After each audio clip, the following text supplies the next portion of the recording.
I mean, I support the peaceful protesting. I think every person has a First Amendment right to protest, but I don't support burning down the neighborhood. I mean, if they're going to burn something down, go burn down the police station or something.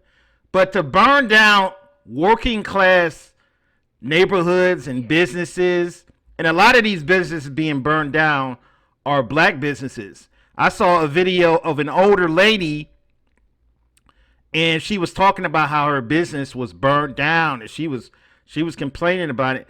And there was another black guy that was talking about how his business was burned down because he worked at he ran a sports restaurant in Minneapolis, and he had saved up his money. He works as a fireman, and he saved up his money for months and months and months. And a couple of days right before he's about to open, the riots start, and they burn down his business. And he was on the news crying about it. He was in tears. Look, a white guy is the founder or co-founder of Black Lives Matter. I think it was some women that, I think it was lesbian black women that founded it. But they were saying that some white dude was on there. He was like, yeah, if you go on George Soros' website, you can actually apply so you can basically destroy the businesses. Because you notice, think about it. You know, it's been police brutality since I don't know how long, and it's like, why is this so different? And also, the rich neighborhoods aren't being... Exactly. That doesn't make any sense to me. Why do they burn down the poor neighborhoods? It would make sense that they were to go to the rich neighborhoods and do that. But they burn down poor neighborhoods.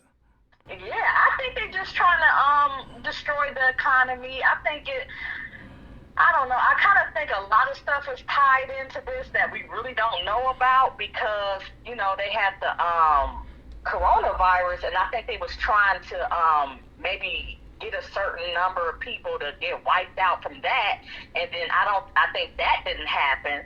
So I think now they're trying to all of a sudden act like they're enraged, and then now all of a sudden celebrities.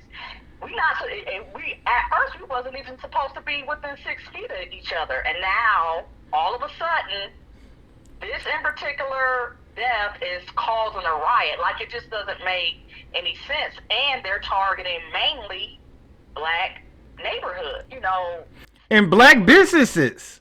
Yeah, and one lady, she was an older lady, and she was crying. She was like, I wish I was where George Floyd is at, because I can't even go to the store. Like, I guess, you know, the store that she went to was right across from her building. And she said, and the buses ain't running. They probably running now, but she was like, the buses ain't running, and, you know, and she was just like, I just feel like giving up and this, that, and the other. And Lashee, you know Lashee, right? Lashee, you familiar with her, right? Yeah, I saw the video. Okay, yeah, she was saying something like, she pretty much kind of confirmed it, like they just kind of tore up her neighborhood, and I think even her pharmacy. I didn't say nothing because I haven't spoke to her for a while, but I be like, when I watch videos now, people's videos are so long, so I watch it just a portion of it, and I don't really like commenting when I haven't really listened to people's videos. But I did hear that part. She said something like they were, I know she filmed her neighborhood or some neighborhood close to hers, and all that stuff was just broken up. And But what blows me away about the Minneapolis Police Department is they allowed the rioters to burn down the entire city. Literally, the entire city got burned down. But they protected the officer's house. When the rioters went to the officer's house, they was trying to burn down his house. The officers stopped them from burning down his house. That didn't make any sense to me. How you gonna allow the rioters to burn down all these businesses, burn down all these buildings, but when it's time to burn down this officer's house, the killer's house, the officer's gonna protect his house? That didn't make any sense to me. Nah, I didn't know that. Yeah, that's crazy. This whole situation, it's just something that's very fishy about it. That's all I can really say. But as far as getting off of that, as far as just the protest and the riots. Like I said, I agree with you, but I'm like, they need to quit rioting, and because at first I'm thinking it was black people. You know, I'm like, they need to quit rioting and then burning down their own communities. So how did you feel about my post on social media that I left? Yeah, I mean, I kind of always kind of felt like I was the type that always felt like we needed to get it together first with us, you know, before. Well, I mean, you still got to fight for your rights, and if somebody outside of the race or police brutality, you still need to fight for that. But I kind of feel like we need to kind of get it together with one another, really, because we keep on saying, you know, Black Lives Matter, but I know people. I literally know people that are no longer here because some other black person killed them.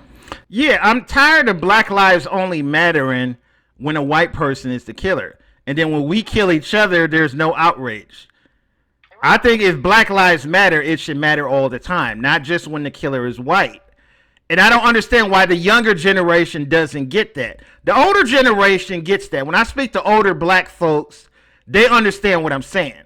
It's the younger folks that don't get it. A lot of the younger woke Twitter crowd, they don't think you should address blacks killing blacks because they think it takes attention away from police brutality. But I think we should address both issues. We can walk and chew bubblegum at the same time. Just because we address one issue doesn't mean we can't address the other issue. Yeah, but I've been kind of like saying that, but it's kind of like you're considered a coon if you bring it up a little bit. So, that's one of the reasons why I just kind of like got burnt out. I'm like, you know what? I've been on. You just tired of arguing with people about it, huh? Yeah, I think I've been on there. How long have you been on there? Since 2010, 2009 or something like that? Yeah, 2010. That's when I started. And you're on YouTube. I started my YouTube my Caramel 100% channel. I started that in 2010. And I was just talking about just issues, sexuality, what to do, like if your boyfriend is acting up or whatever. It was just like one of those whatever type of channels, advice channels. And then I started getting trolled. And they was calling me like nigger bitch and all that. And I'm just like, and I'm like shocked because I'm like, I'm not bothering anybody. I'm just giving out advice, speeding it up. Long story short, I realized a lot of other black women were being targeted. Then I started, I got hip to Sergeant Willie Pete and what happened with him, and he got booted off. Then eventually Tommy Sotomayor came on, and it's just like I'm sitting up here just kind of like going to bat, and then I hate to say it, black women kind of showed me their other side, and I'm like, what's the point of constantly trying to stick up for people when everybody is just like on some F-ish, so it's just like I just kind of got burnt out about the topic. Every now and then I might, if I feel compelled, I might, do something, and I know New Possibilities, he wanted to get my opinion on something, which was weird because I actually was kind of more down with the Squirrel Crew, but I'm like, here go pro-black. I'm like, the Squirrel Crew, they ain't even really like supporting me publicly, maybe behind the scenes or in the comment section, but when it comes to like, having talks, it's like the people that's for the black people, and they the ones who calling me for, to do little projects with them, and I'm like, well, something is wrong with this picture. So I just got like turned off because it's like I've been talking about this so long, and I just feel like we're not really getting anywhere, all the troublemakers, they're still on there making videos, and it's just like I'm just, I just speak whenever I get ready, I guess. So, but I mean, if you want to talk about it, I didn't know if you wanted to do it like in a Q&A type of style or setup, or if we just wanted to just talk about it and we see where it go. And there's so many sectors of black YouTube, but the pro-black crowd is just, they're so hypocritical. They're always talking about black pride and we need to come together, but they're always attacking other black people. Like any person that disagrees with a pro-black on YouTube, they will call you a coon or a bed wench or a sellout. They don't understand how to agree to disagree. They think all black people should think the same way. As black people, we have different opinions like any other race. And it doesn't make somebody a coon or a sellout because you don't agree with the hate white people point of view. Right. Yeah, to be honest, it's been fractions in I guess the coon community, if that's what you want to call it, or swirl community. Like we're all fighting each other, like we're all disagreeing, and so it's just like I've been on here, and to be honest, my intentions was, okay, well, since I've already been harassed online, and I'm like, well, since we're talking about it, I was talking about it in hopes of, okay, now we as a people, we can talk about our issues and get it sorted out.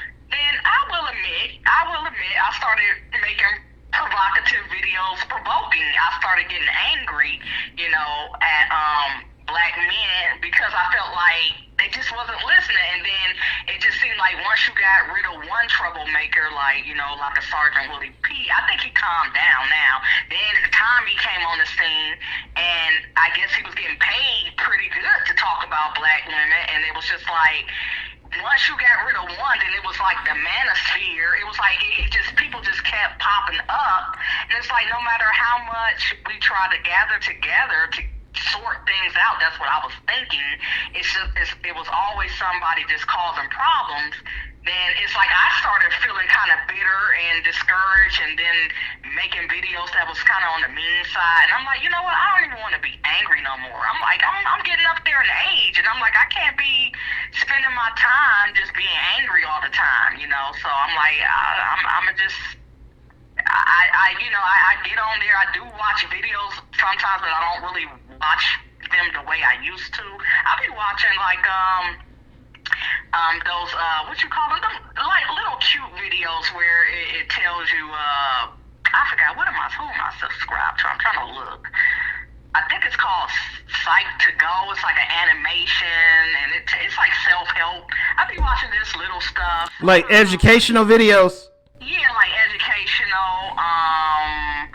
Every now and then I was watching Tasha K for a minute because she was just like amped up and live on her stuff.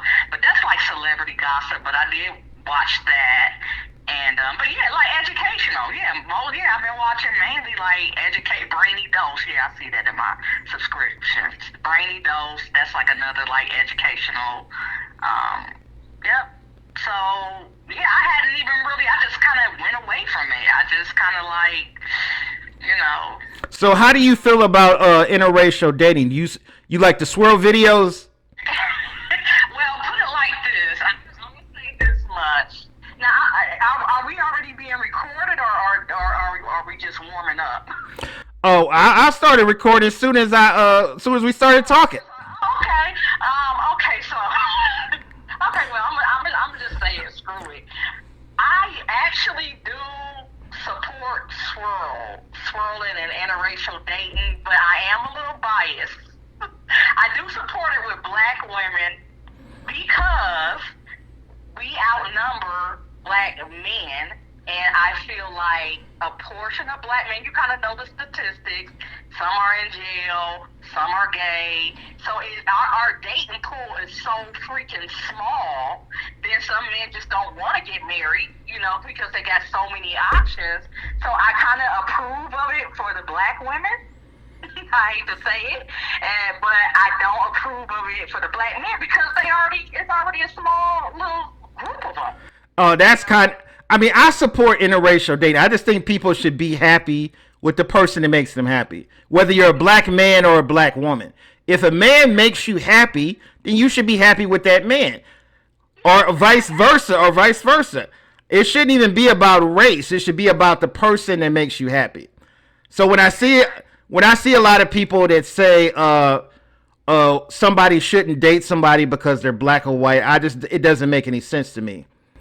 Well, initially, I ain't gonna lie, it kind of like it bothers me initially. Like it was a couple, I forgot who I was watching, and oh yeah, they was doing some type of lemon challenge, and he's like I think a wannabe rapper, or he's trying to be a rapper, and he's a nice looking, black dude, and then here come his girlfriend looking Latino or whatever, fair skin. I'm like, here we go again with this interracial stuff. And I'm like, I don't know if and I think he might, I don't know for sure. I think he might even be pro-black, but his girlfriend is white as rice, but I think she might be Latino or something like that. But they made the cutest little video. So initially, yes, I probably will feel that initial like, But then if I see that the chemistry is really there between them, then I'll be like, well, they are cute together. I have to admit it. When you kind of know that they are vibing each other and it's sincere, then I kind of like, okay, well let people do what they want to do. So yeah, initially I do feel some type of way about black men and white women, but simultaneously at the end of the day, like you, I'm like, well, it's their life. And I think it has to be for the right reasons, because there is some black folks that will date a white person based on self-hate. Like they'll say the white person is better than black people. I don't support that. If you're gonna date interracially, it should be for the right reasons. It shouldn't be because you think whites are better than blacks or Latinos are better than blacks. It shouldn't be based on that. It should be based on you just fell in love with that person based on who that person is as a person, not because of their race. Yeah, true.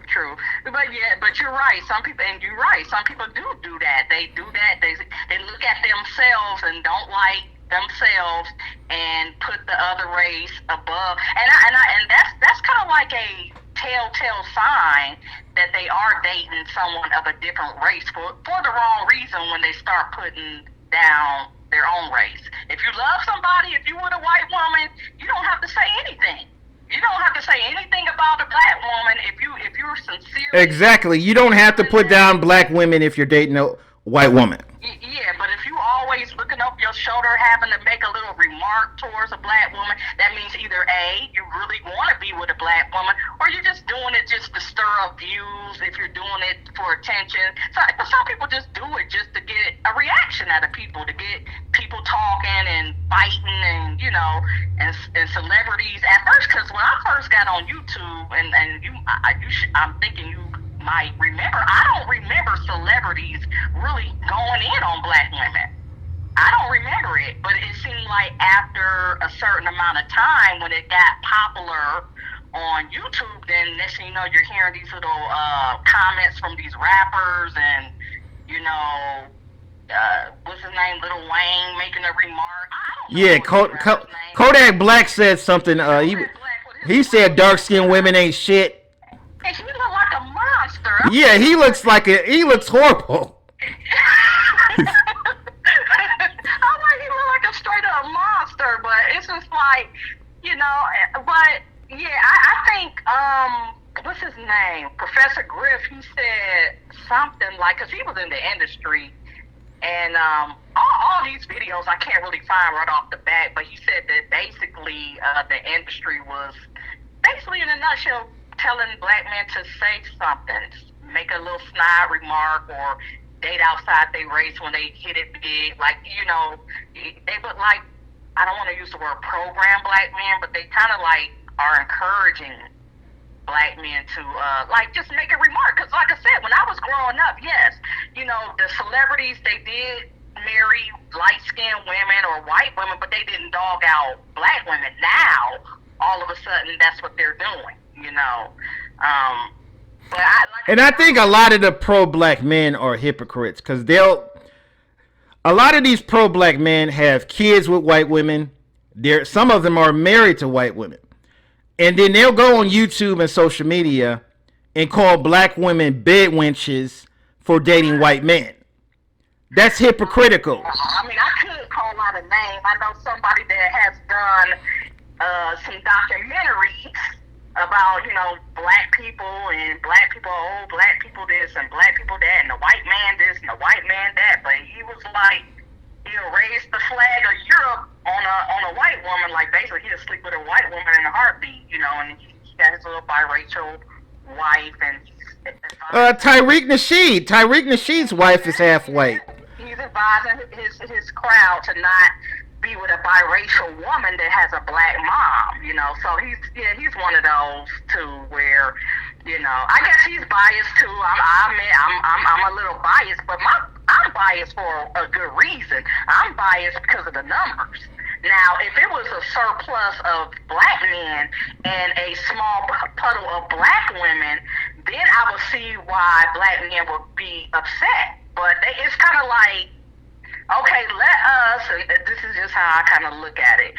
I feel like, you know, certain type of black men kind of feel like, let the black men do what we want to do while y'all black women hold down the fort and march and do all this stuff and all this heavy lifting for the race.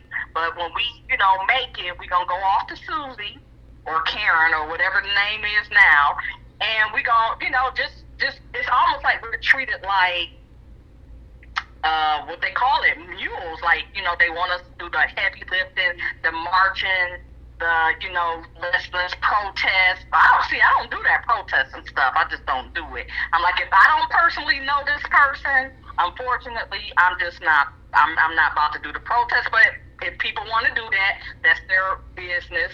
Because like I said, watching that video did kind of piss me off. But like we said, you know, stories are coming out that they may have known each other. And this one is just extremely messy. So I don't even know what to make of it. But And George Floyd's wife is white. Actually, they said that was his fiance. Okay, yeah, that's his fiance. And she even said that she's not going to protest. So I'm like, why is, you know, everybody sitting up there, you know, basically getting tear gassed and tased and all that? They, you know, even white people, some white people are getting pushed and shoved, and, you know, and the man's fiance ain't even out there. Yeah, she doesn't even support it. So, yeah, I'm like... And George Floyd's buzzer came out and said that all this rioting and burning down buildings is not necessary. Right. See, the people that's even close to him, they're not even really out there doing it. They might speak or, you know, get a little interview here and there, but they're not even out there, you know, swinging around and putting themselves in the midst of that. I mean, you know, to each his own. It's just me personally, I don't protest because, number one, this has been going on for way too long. I mean, black people been hosed down in the 50s, 60s, and it's like these marches we see don't do anything.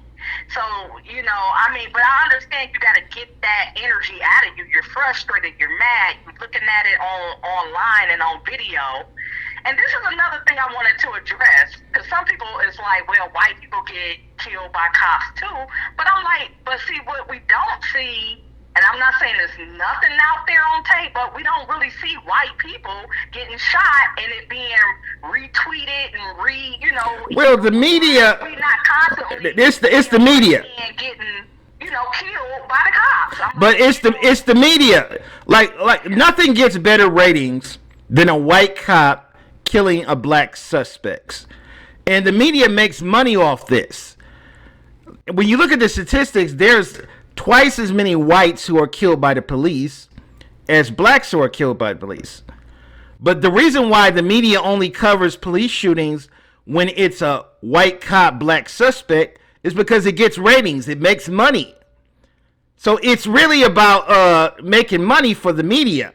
I mean, I think we should protest police brutality, but I just don't think, I think we need to put things in perspective. Because 99% of black people who are murdered in America are murdered from inner city violence. 99%. Less than 1% are killed by the police. There's 44 million black people in America. And out of the 44 million black people in America, less than 1% are killed by the police. So I think we should protest police brutality when it happens, but we need to put things in perspective. There is no epidemic killing police officers by black people. And black police officers are just as likely to kill a black suspect as a white police officer. It just doesn't make the news. You would think, but I guess they're more loyal to blue lives matter than black, you know. So I guess I don't know. I think police officers it's like a brotherhood or something like that. So I guess the black police people are more loyal to their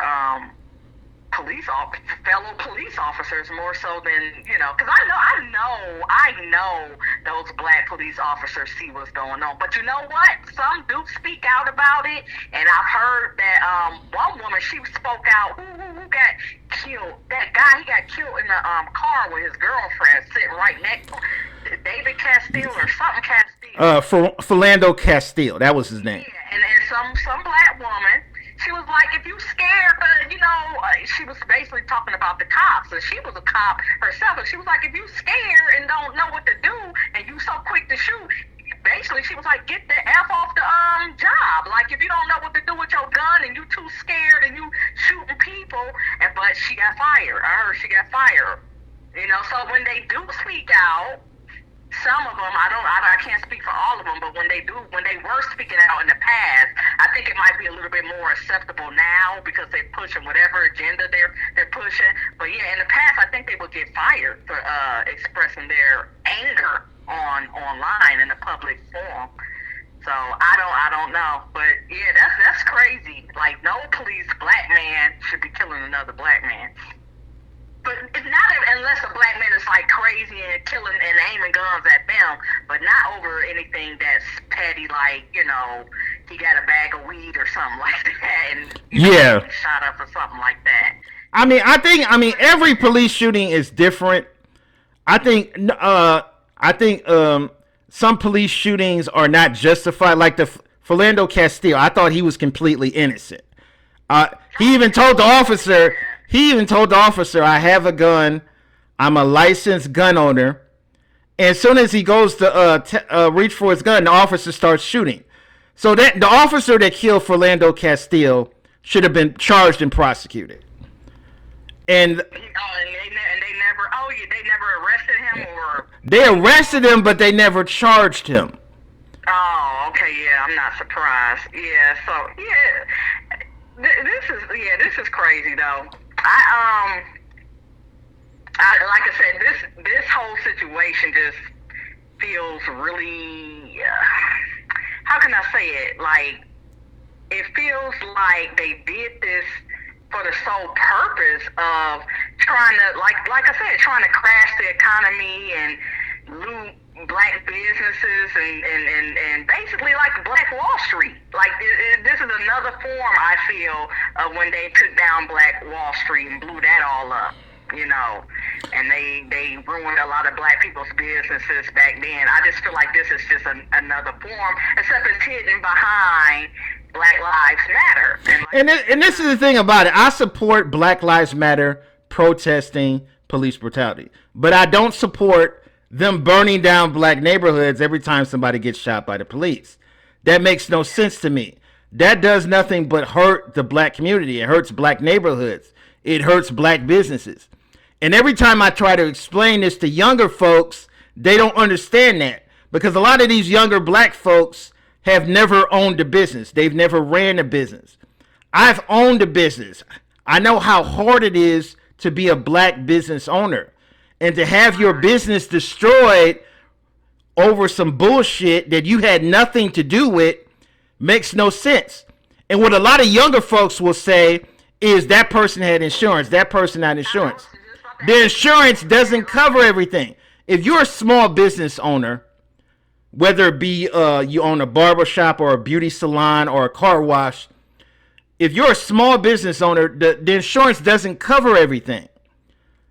So you're not going to get a full recovery, and then you're going to lose a lot of time in order to rebuild.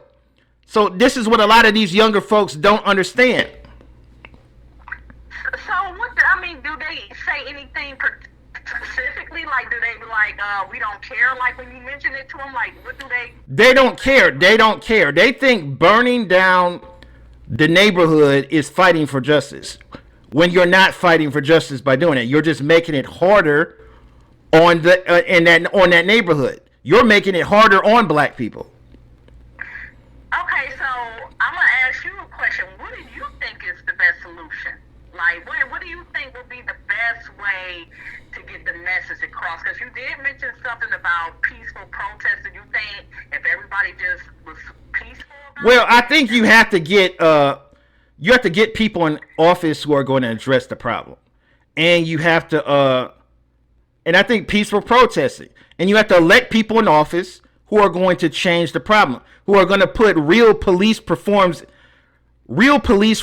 in place to change the atmosphere of police brutality. Yeah. Well, well, that's what they should have been doing all along. And I think Trump said, "Oh, this is a horrible, horrible situation." But I don't know. That would Obama. All of them was supposed to been putting stuff in place to protect this type of behavior. And like I said, I don't, like I said, my thought was go to the dude's house, but like you already mentioned, people was already trying to do that, but that was my way of thinking, like, just go to And I think a lot of these celebrities are hypocrites, because a lot of the celebrities, they're cheering on the rioters. There's this one celebrity on Twitter, I forget his name, but he was on Twitter cheering on the rioters to burn down buildings. He was saying, burn that shit down, burn that shit down. And as soon as the rioters started getting closer and closer to his house, he started changing his opinion. He was like, oh, you better, as soon as they're about to burn down his house, he was like, he called the police and got the rioters to stop looting his house. But when he was on Twitter telling everybody to burn down all the poor neighborhoods, but when they go to the rich neighborhood to burn down his house, he lost it. He started to lose his cool, and he changed his perspective. He got cold feet. Like, okay, they're getting a little bit too close to my stuff. Yeah. But yeah, burn y'all stuff down, but y'all getting a little bit too close to my stuff. Yeah. A lot of these celebrities are a lot of these woke celebrities are hypocrites. They'll cheer on burning down the poor neighborhoods, but as soon as they start to burn down the rich neighborhoods, they're not going to go for that. Yeah, I know the rich people are protected.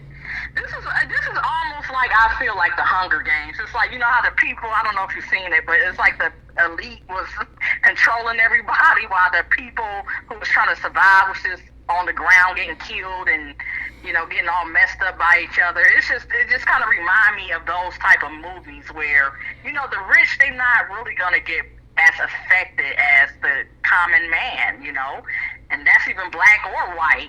They just not gonna be as affected as the common person or the poor person. So what do you feel about abolishing the police? How do you feel about that? I do not agree with that. I do not agree. I mean, I don't like, things like police brutality, but I like little simple things. I got locked out of my apartment. It was like I was new to my apartment, so I had to use those key fob. I got to use a key fob, like it's not a real key. You just wave it in front of the thing, and it'll unlock the main door. And I went inside my building, and it was kind of late. It was late at night, and then I was wondering, was my car light still on? So I went outside to make sure, nothing was on my seat, and I put everything away, and I'm like, okay, good. My car lights and interior lights are off. So I went back and left my key inside, and I'm like, I can't even get inside my building. Long story short, let me rush it. I called the police, because I heard that police have extra keys or something, because I live in an apartment building. And this lady, she was giving me a hard time. Long story short, I ended up having to go to the actual fire department. But I'm saying all this to say that if I need the police, I want to know that I can call them. Yeah. They got me inside my apartment. That's the main thing that I want to say. So I know. How long did it take? Well, the actual operator, she was giving me a hard time. She was like, we don't deal with lockouts or something like that. But I'm like, but I gotta, I'm trying to explain to her. And so where I stay at, so, well, I'm being recorded, so I'm not gonna say where I stay at, but where I stay at, my city is so small that it's connected to other the surrounding areas that I'm in. So even when I went to a different gas station in a slightly different area, I still got her voice. She still picked up the phone. Long story short, luckily I was able to drive. Luckily I had my car keys. So I drove to the actual police station.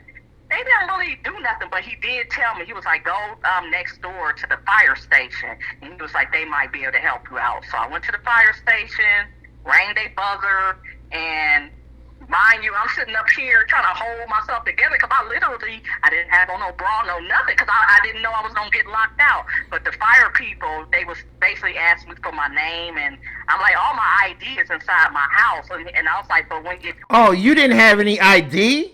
Yeah, because I just went out to my car real quick because I came in late, and I wanted to make sure, because I had just got this car and I wasn't used to it, so I was like, I hope I didn't leave the interior lights on. So I just went out there to just double check, and then I wanted to make sure I didn't have nothing on my seats. And when I went out there, I'm like, okay, everything is cool. And then as you know, I had my car keys, and I'm like, I don't have my house keys. and I needed a key fob to get it. It's like 2 o'clock in the morning, so I didn't want to start ringing everybody's buzzer, because I was new to the area, new to my car. I didn't want to start, So long story short, the police told me to basically tell the fire people, and it's something in front of my not in front of the door, but it's on the side of the door, and they put this little thing in the side of the door, and then the main door opened up, and then I was able to get inside my apartment. So yeah. But I mean, I don't support abolishing the police. I mean, there's bad apples in every profession. There's bad apples in every profession. I think we need to get rid of those bad apples in the police departments. I don't think we should abolish the entire police department. If there was no police, America would be like The Purge. If you ever saw the movie The Purge, I haven't seen it. I plan on watching it. And every day in America would be like The Purge, because there would be no law enforcement. So anybody could do anything. Anybody could rob anybody. Anybody can rape anybody. Anybody can murder anybody. So the violence would be out of control. Everybody would be getting robbed every day. Everybody would be getting their houses broken into. So a lot of younger folks who are pushing this abolish the police shit don't understand what they're doing. And when you go to a lot of third world countries, there's a lot of third world countries that don't have police and law enforcement. And these countries are complete chaos because the militias and gangs are running everything. This is why so many people in third world countries want to come to America, because they know we have law and order. You can't just... nobody can just break right in your house and do whatever they want to you. Right. I definitely disagree too. I'm not for the police brutality, but I'm for the police keeping their jobs and protecting the community. So no, I don't believe that it should be abolished. I do not believe that at all, because kind of like what you said, all I thought about was the purge. But like I said, I mean, I don't support the anti-police crowd or the pro-police crowd. I'm in the middle. I look at police officers as human beings. There's the majority of them are good, and some of them are bad. I have police officers in my family. I have an uncle that was an officer for 30 years. He was on the force for 30 years. He never shot or killed anyone. And that's the majority of police officers. But we have to acknowledge that there are bad cops out there, and we need to get those bad cops off the force. And I think that's what was the problem, because it almost make it seem like the police are crooked when the good ones and the people, whoever's above and in charge of these police officers, like you said, the other ones that are bad aren't getting charged. They're not getting prosecuted. So it almost looks like they're a little gang. Like it almost appears that they are crooked because, like you said, there's some good ones, but the bad ones aren't really, getting suffering any consequences. Well, the officer that killed George Floyd, he got charged with murder. He's in jail right now. I think he's going to get convicted. And the other 3 officers that standed there while he was suffocating George Floyd also got charged. So all 4 of them got charged. Yeah, I think I heard of that. Then I heard, I don't know how true this is. I don't know if this is old news because, like I said, you're probably a little bit more on it than me. But I heard that they moved the police officers because he was under suicide watch, and somebody was like, "Oh, they pretty much gonna let him go." But I don't know the details of that. I don't know if that's true. But I heard that they removed him from the jail or something. I don't know if they just moved him to another prison. I think they're just trying to protect him, maybe, because people in jail sometimes they'll target, like if they know you did some shady stuff sometimes, or if you like you're a child molester or something like that. Some people in the jail sometimes will put them hands on other prisoners. So, stale, or I don't know. I don't know. Like I said, this whole thing is fishy. Then I'm hearing that he's an actor. Then I'm hearing that his neighbors didn't even know he was a cop. So that's kind of suspect. Then they like, if you look at his mugshot, it doesn't even look like him. And I took a look at it, and I'm like, actually, that kind of don't. But then again, it could be him.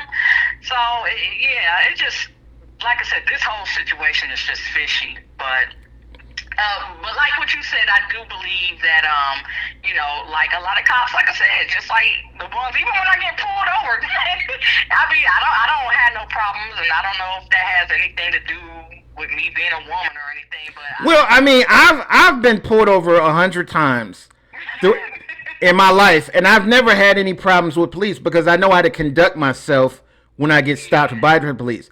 A lot of younger folks don't know how to conduct themselves. Their first reaction is to either fight with the police or run from the police. That's not what you want to do because you're just giving them a reason to shoot your ass. And so I don't give them any reason to do anything. I stay calm, I follow procedure, and I don't have any problems. But a lot of these younger folks, they think you should fight with the officer. You never want to fight with a police officer. You're just giving them a reason to shoot you. Some people get pulled over more than others, and some people just get tired of it, I guess. I will say this, I don't get pulled over all the time, but this year, like Christmas time, I think it was in December and January, I literally got pulled over within 30 days of one another. The first one, he was nice, but he still gave me that ticket because they got to, make that little quota. And the other one, he was kind of like, he was impatient, but he wasn't like mean to me. But I kept asking him questions like, I'm trying to follow my GPS because I needed my GPS to guide me where to go. And the lane that I was in, the white lines disappeared, and then it turned into a parking lane, but I didn't know it.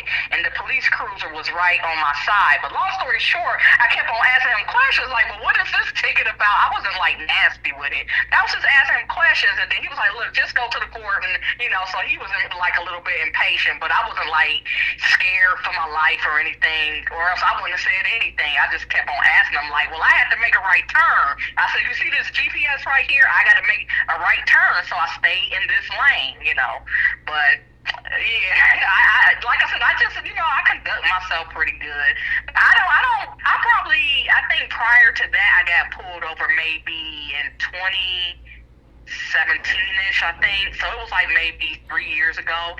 So I just don't be getting pulled over all like that, but I've probably been pulled over every 3, 4, 5 years, something like that. It'd be years apart. But this was the first time where I got pulled over like within a month of each other. But I filed my second ticket and got it reduced because I really didn't know that I was in the wrong freaking lane. Okay. So do you think they should open up the schools in September? The thing is, kids, I don't really think they get affected by it. But the thing is, if it's still going on, and if it's supposed to be a second wave, I kind of think no, because the kids, they might not, have, even though some people said their kids did have symptoms, but I hear that kids and young people don't really have it, they don't really experience it like, older people. But I think I put it like this, I think if it is a virus still out there, I don't think they should open up the schools. Yeah, I don't think they should open up the schools until they come up with a vaccine. When they come up with a vaccine, that's when they should open up the schools. But until then, they should just have everybody do homeschooling or online schooling or something of that nature. Yeah, I don't think they should open up the schools until they get this thing under wraps. So. And I heard they had a pill that helped people out, hydrochloroquine or something, and I heard that helped people, but then they was trying to shut that down. I kind of have my opinions about the vaccine, but I'll be talking forever and a day if I start talking about that. But it's like, if you have a pill, I'm gonna just say this real quick. If you have a pill that's helping people, then it was like, well, they're not going to give it to the people unless they're like on a ventilator or something. I'm like, well, then of course it's not going to work as good, I'm like, if the pill worked, just make more pills, I don't know. But now they're saying that, well, actually doctors, that's catching it, they said they took it and it helped them. And so, I don't know, but I guess the health officials are saying that it really doesn't work. But then I'm hearing that, well, they give it to people basically when they almost out the door, like when they on a vent, and it's like, of course it might not work. You got to catch it when it's early. Yeah, you got to take it in when it's early. So I'm kind of like, I have my little own theory about the vaccines. They want to push the vaccine. All I'm going to say is this. Look at Bill Gates' TED Talk, and he's basically saying depopulation, and he's using vaccine and depopulation pretty much in the same sentence, and I'm going to leave it at that. But if a vaccine, I'll put it like this, if the vaccine, me personally, I would want to wait it out for a year. I want people to take it for about a good year, and I want to wait that out and see how people are responding to it. That's just me. I want to see how people respond to this vaccine, and if it's really helping, then I'll say go for it. But I guess that's something I'll have to see, because you got to understand, even with the flu shot, people got to keep taking it every year. Yeah. So, I don't know. I'm not gonna say it's good or bad, but I just know that on that TED Talk, Bill Gates have a way of saying things, and you don't get startled by it until you replay it, and it's like, wait a minute, did he just really say vaccination and depopulation in the same kind of paragraph or sentence? So I don't know. I don't know. I would want to see people take it first and see if it's really... See if it's any side effects. Yeah, pretty much, because I don't know. But, so you said basically the way you beat it was you took, multivitamins and... Yeah, I was taking these D3 vitamins, natural made. I was taking that. I was taking those, and I was taking the COD liver oil vitamins. Oh, okay. I was taking 2 of those each a day for 2 weeks, and I was drinking about a gallon of water a day. And within 2 weeks, it went away. Oh, okay. Mm-hmm. I think hydration and vitamins is probably the main way. Yeah, that would be my advice. Did you have breathing issues? Yes, I definitely had breathing issues. I could barely breathe, and I had all this pain in my chest, and I was coughing. Did they recommend you do any type of breathing exercises, or you just kind of like just weathered it out and just took the vitamins? Did you do any breathing exercises at home? Like trying to hold your breath for 5 minutes? No, I didn't do any of that. I probably should have, but I didn't do any of that. Yeah, okay, yeah.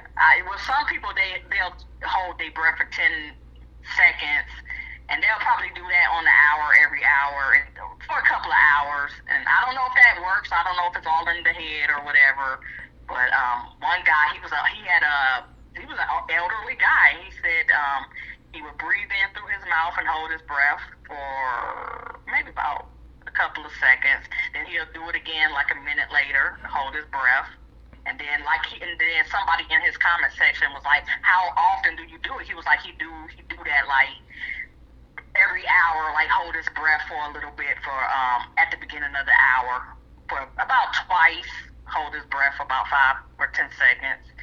And he'd do that twice, and then he said he did it on the hour every hour because he didn't want to be put on a vent. That's how bad his situation was. He didn't want to get put on a vent. He was like, let me do my exercises first, and he said his oxygen levels went up. So, yeah.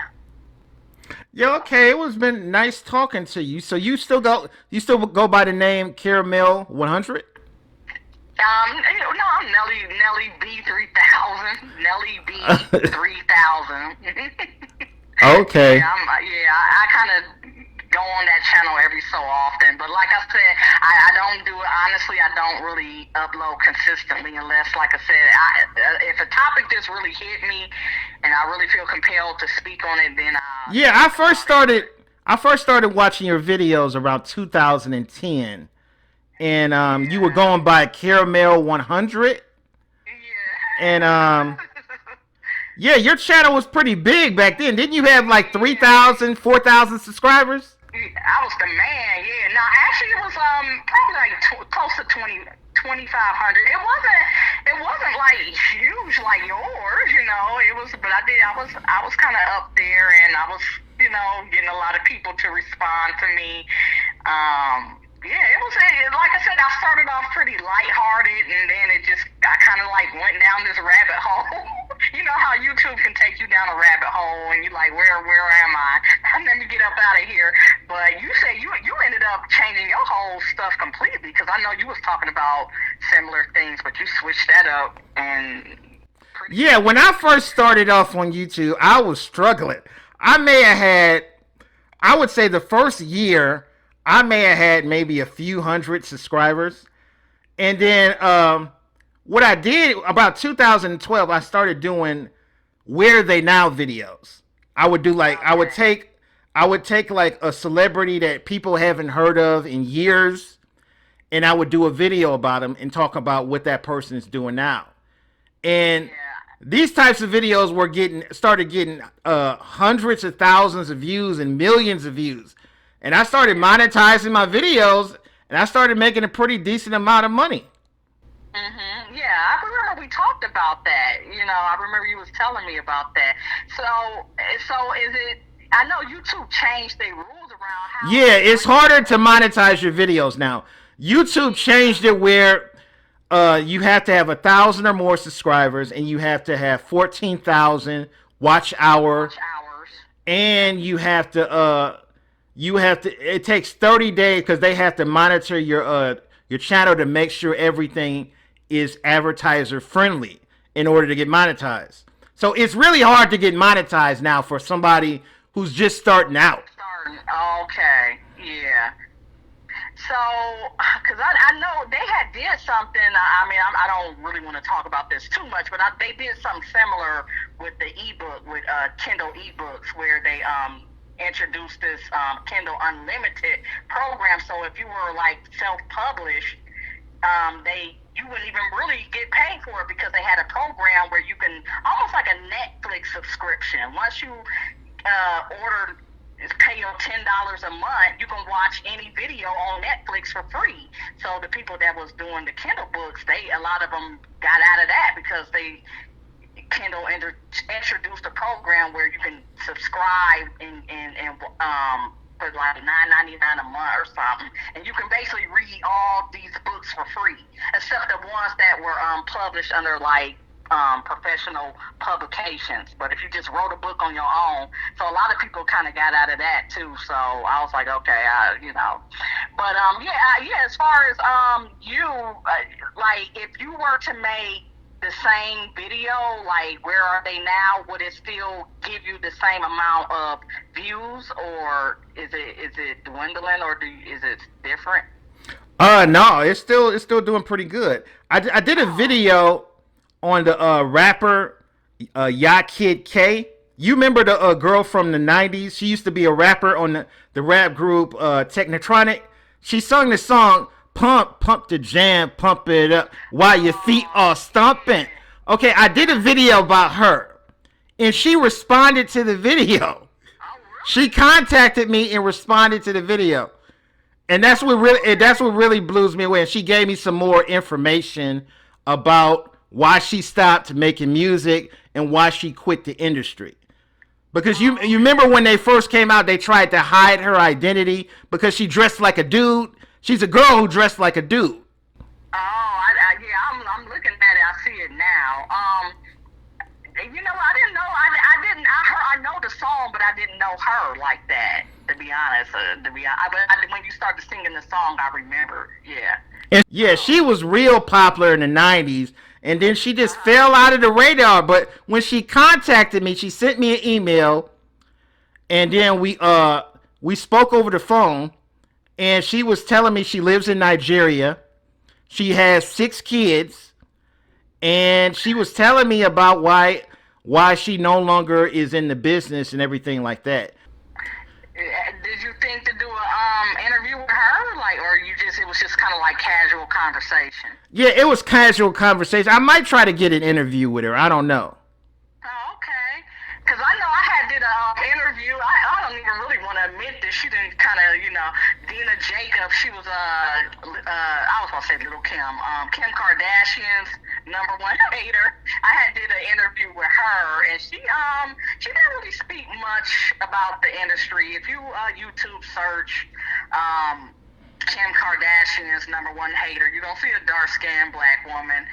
And I interviewed her, I think in 2011, and she was just doing like a lot of little silly stuff in the video. Yeah, I remember her. She used to do a lot of videos, She used to do a lot of videos hating on Kim Kardashian, and then she ended up doing a video with Kim Kardashian. Remember that? Yeah, she did. It was like I think it was a reality TV or something like that. Some little project they did together, and they made up and hugged and all that. And it's just like, okay, But yeah, we did a video together a long time ago. But I think she's doing something on YouTube now. I'm not sure, but I think she's trying to be like a speaker of black women. I think she's trying to speak on black women topics and how to be better and all that in certain areas. So she's an actress, so she can probably pull it off and play the part. But she kind of told me, she was like, do you want me to teach you about colors or something? She said something about colors, I think. It was so long ago, I don't want to butcher our conversation, but she didn't really tell me a whole lot about the industry. I will say that. She just was giving me a little bit of history, and she was talking about symbols. And I started thinking about the Illuminati, but she was talking about symbols and colors and but I don't remember much because, like I said, that was in 2011. And when she edited the video, she started, putting up the pyramid, and I'm like, oh my goodness, they don't think I'm part of the Illuminati. But like I said, I feel like it's like this: either I need to be making money off of my videos that's worth it, or if it's going to be small, I want it to be kind of like small and intimate, where I got my little 10 people and we can kind of swap ideas and opinions and stuff. I want it to be peaceful. But if I'm just making videos and it's just up there and I'm just not feeling it, or I'm not feeling compassion. I'm not feeling passionate about it. It's like I could take it or leave it. I'll just make a video when I get ready to. So how many channels do you have up right now? I do have a gospel channel. But I read. I just read certain things out of a study Bible, and I also use other things to study from. I read. I don't really speak my own thoughts on that channel. That channel actually is okay. I'm not making a lot of money, but I have been making. It was a point in time where I was getting a check a deposit every month, but now it's kind of slowed down, and so I get on that channel when I get good and ready. I got my Nellie B channel, and I just had a gig channel where I was making driving around, showing people what I was doing, going to restaurants and stuff. But I just canceled that because I just canceled it. I just got kind of bored of it. And then, like I said, I've been feeling, like I said, because I felt like it was too risky with the virus. I kind of got unmotivated. Then I was getting tickets, and it was just like I just didn't feel inspired. The inspiration just left me. So I'm like, you know what? I'm not gonna keep putting myself out there. I'm like, I constantly gotta wear a mask when I go into these, restaurants, and I'm like, I'm gonna just chill out on that channel. And basically, I'm just kind of chilling. So I basically have now my Nellie B and my gospel channel. Those are my main channels. I also got like a channel where I send my family videos.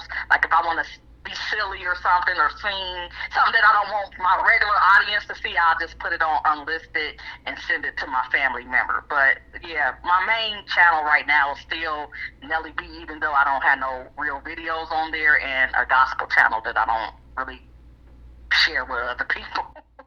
Okay, thanks. I just wanted to thank you for calling in. We're gonna having this conversation. I really enjoyed talking to you. But yeah, I'll go ahead and wrap this up, and I enjoyed talking to you too, and I'll be looking forward to seeing the video. Okay, I'm gonna keep in touch with you. All right, you take care.